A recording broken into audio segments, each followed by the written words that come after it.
अस्मिता हमारे उन देश के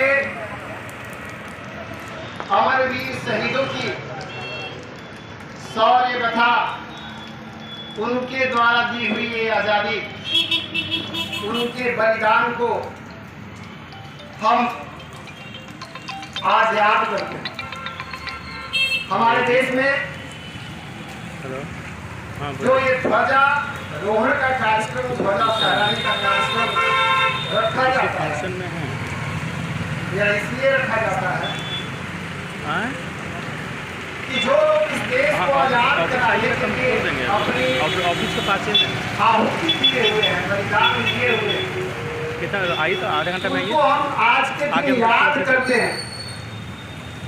देश जब गुलाम था उस समय भी से कमाना, खाना करना और जाना किया करते थे, लेकिन उस समय आजादी के जो रूप थे या जो रूप है उसको समझने की आवश्यकता है। तो आजादी का रूप क्या है? तो आजादी का मुख्य रूप ये है कि स्वतंत्रता की अभिव्यक्ति, अपनी बात, अपने विचार को सरकार के समक्ष रख पाना, स्वतंत्रता की अभिव्यक्ति जो है यही आजादी है। और यही आजादी, पहले गुलाम जब देश था, जब गुलाम भारत था तो आजादी नहीं थी, और इसी आजादी को पाने के लिए हमारे देश के अनेकों वीर सपूतों ने अपना बलिदान दिया। और ये किसी के द्वारा हुआ, गिफ्ट में मिला हुआ यह खुशी नहीं है, यह आजादी नहीं है। इस देश के उन लोगों के द्वारा दी हुई ये आज़ादी है जिन्होंने अपनी जान को गंवा करके और हमें स्वतंत्रता की अभिव्यक्ति दी। इसलिए ये दिन हमारे लिए श्रेष्ठ है, हमारे लिए खुशियों का भी दिन है, गम का भी दिन होता है। खुशियाँ इसलिए मना लेते हैं क्योंकि उनकी दी हुई जो ये प्रसाद है, जो व्यवस्था है, जो खुशियाँ हैं, वो हम और आने वाले हमारे अनेक पीढ़ियों के जीवन के रास्ते जो मार्ग है उसको प्रशस्त करेंगे। हम भारतवासी, हम भारत के लोग इस झंडा के मान, सम्मान और स्वाभिमान की बात इसीलिए करते हैं क्योंकि ये झंडा किसी के द्वारा दिया हुआ भीख में या दान में कोई व्यवस्था नहीं है। यह लड़ाई लड़ करके, कुर्बानी दे करके प्राप्त की हुई खुशी है, और इसीलिए हम लोग इसके मान, सम्मान और स्वाभिमान के लिए मर्द, और इसीलिए ये हमारा झंडा सबसे ऊंचा रहता है और हमारे दिल में जोश और जज्बा भर देता है।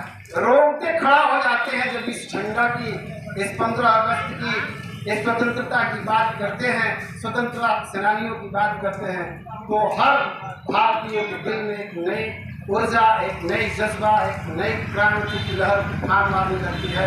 और तब हम बोलते हैं भारत माता की वंदे मातरम, वंदे मातरम। हमारा मान, सम्मान, स्वाभिमान, यह तिरंगा सदा ऊंचा रहेगा और सदा ऊंचा रहेगा।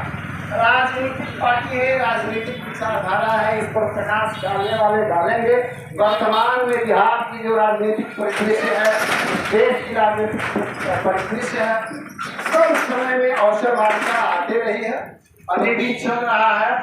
जनता परेशान है, जनता की परेशानी को आज के राजनेताओं ने समझने का पूर्णतः प्रयास नहीं किया है।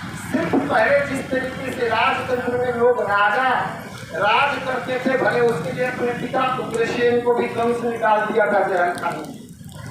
तो परिस्थितियां जो भी हो, बहुत सारी वैसी व्यवस्थाएं हैं राजगद्दी को प्राप्त करने के लिए, और वही शायद आज की राजनीतिक पार्टियां, राज करने वाली जो अभी सरकार है और नेता ऐसा जो वही सोच रहे हैं, कभी इधर से, कभी उधर से, कभी उधर से, कभी उधर से।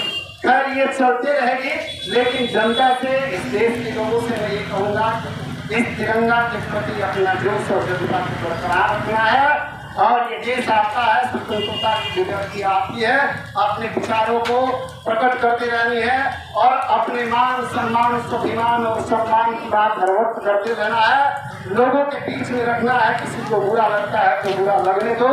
और